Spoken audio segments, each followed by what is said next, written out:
What's up, everybody? Bill Colarulo from Unfiltered. You can listen to us every single weekday from 2 to 6 on 97.5 The Fanatic. You get me, you get Ricky Bowe, producer Silvana Kelleher. But every Friday, I jump on YouTube with you to give you my closing argument, where we take a look back at all the main topics of the week and I give you my final thoughts.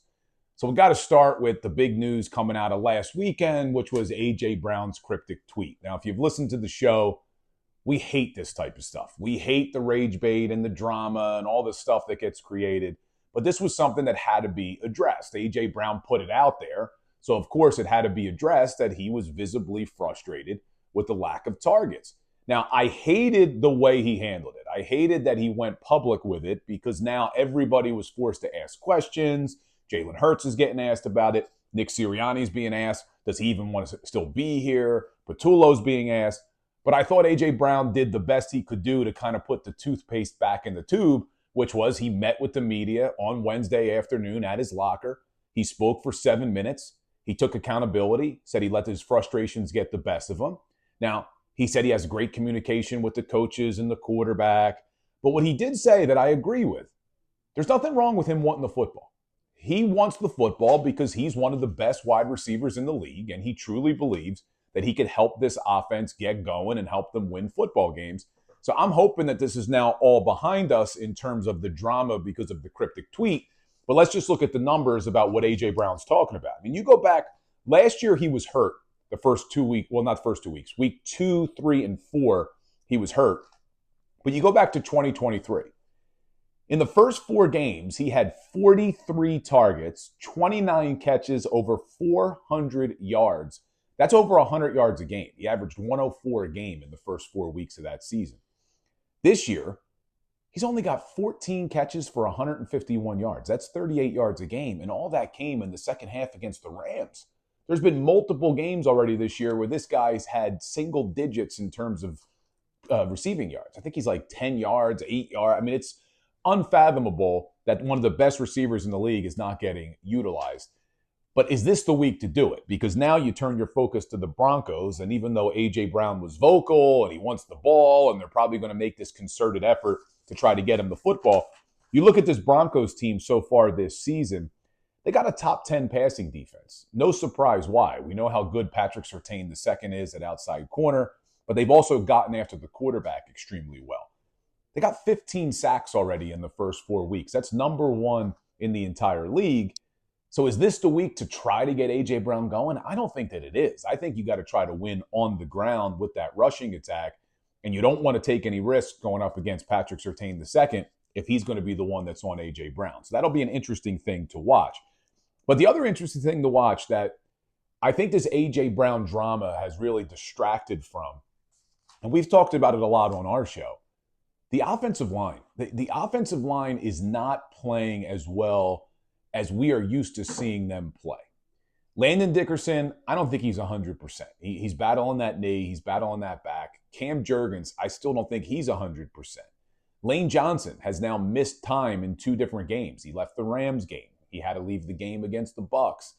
The offensive line has not been as dominant, and because of that, you are seeing how it's affecting the running game. You look at their rushing numbers so far this season. They're middle of the pack in terms of yards per game, but a lot of that is because of what Jalen Hurts has done with his legs. But when you go deeper into the yards per carry, as a team, they're only averaging 3.5 yards per carry on the ground. That's 29th out of 32 teams in the league. You look at Saquon Barkley's numbers. He's averaging less than 3.1 yards per carry. And then when you dive even deeper than that, you could see why. His yards before contact per carry are down almost a yard compared to last season. He's getting hit too quickly. They are not opening up the holes. They are not giving Saquon Barkley an opportunity to get going. And I think all of that is having a ripple effect throughout that offense. What made this offense so successful last year? It was a strong rushing attack, and then you could pass off of it. Because even though they didn't finish high in terms of passing yards per game, or high in terms of passing attempts per game, they were still pretty good in yards per passing attempt. You're not really seeing that this year either. They're 25th in the league in yards per attempt because they just can't seem to get things going. I think all of it, primarily, not all, but primarily is because of that offensive line. Offensive line starts playing better. The running game gets going. I think you'll see everything start to flow. It's a good problem to have. You're sitting here, you're 4-0, even though you're battling all these issues that we're talking about on offense. You still found a way to win all 4 games that you've played against quality opponents. I mean, the Cowboys aren't as bad as we thought. You just saw what they did with the Packers, getting that tie the other night. The Rams, the Bucks, playoff teams, and then the Kansas City Chiefs on the road in Kansas City. It's been a pretty impressive first 4 weeks when you think about it, that you found ways to win. But this week against the Broncos, we'll see how it all goes down. Not going to be an easy matchup, but the Eagles are favored. But let's talk about the other big news in the city right now. Red October is here. And that means the Philadelphia Phillies will be rocking at Citizens Bank Park. But it's a really interesting draw because even though it's only the divisional series, you're getting the LA Dodgers. Like, we've been talking about this a lot. This is probably the World Series in Major League Baseball. The winner of this series most likely wins the entire thing. You're talking about the 2 best teams probably remaining in Major League Baseball, 2 of the highest payrolls in Major League Baseball, 2 of the best starting rotations. Even without Zach Wheeler, we know how good this Phillies starting rotation can be, going up against a really good starting rotation for the Dodgers. But this is where things get interesting, because let's talk about the pitching. Game 1, it's going to be Christopher Sanchez versus Shohei Ohtani. We know that. But then it's anybody's guess how Rob Thompson is going to set up the pitching staff the rest of the way. There's been some reports that maybe he would go with Jesus Luzardo in Game 2, Ranger Suarez in Game 3, because that would allow him to pitch Ranger out of the bullpen in Game 1. I hope that's not the case for a few different reasons. Number one, Sanchez and Luzardo are very similar style left-handed pitchers. They're power pitchers from the left side. Ranger is more of a pitcher. He's going to place his spots. He's not a hard thrower. We know how crafty he can be. I'd like to throw him in the middle there. Break it up. Sanchez, Suarez, Luzardo, instead of having 2 guys back to back. But there's another reason for this. Let's say somehow, some way, they lose Game 1. Do we really want to go into a Game 2, which is almost a must-win for the Phillies at Citizens Bank Park? You can't fall 0-2 headed out to LA and putting it all on the shoulders of Jesus Luzardo. I don't. I want to give it to Ranger Suarez. I want to give it to the guy who we know has been in these moments before, who we know is a gamer. I'm going with Ranger in Game 2. And then by doing that, it also allows Ranger to pitch Game 5 if that gets there.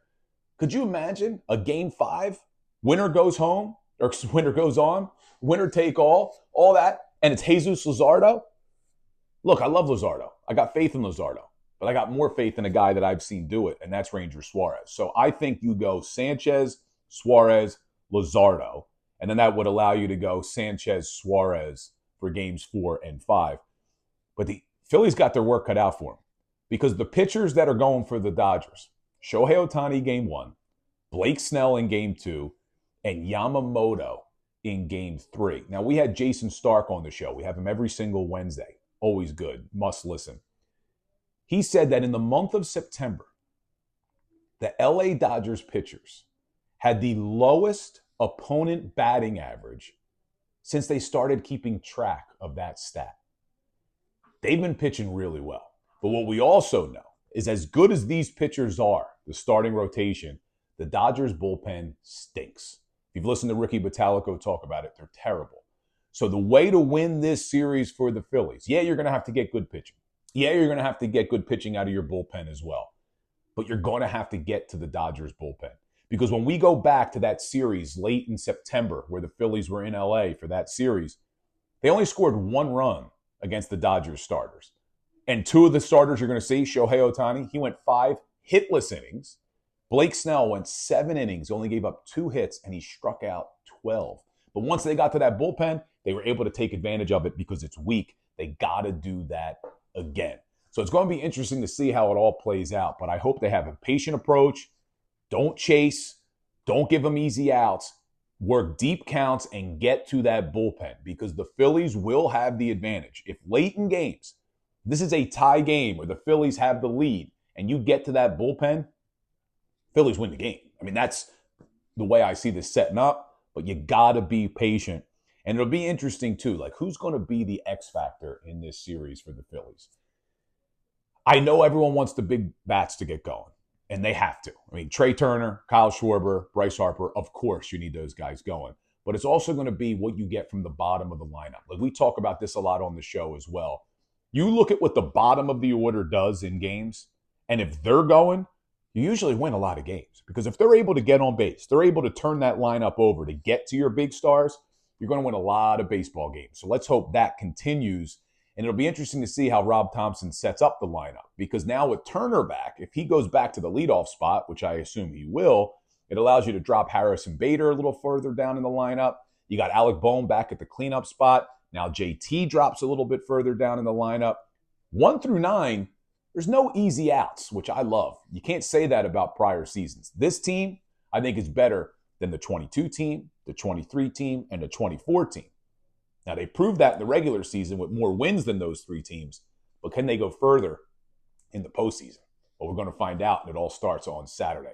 But this was Closing Arguments. We bring it to you every single Friday right here on the Fanatic YouTube. Make sure you're liking and subscribing, but make sure you're listening every weekday, 2 to 6, for Unfiltered with me and my man, Ricky Bo.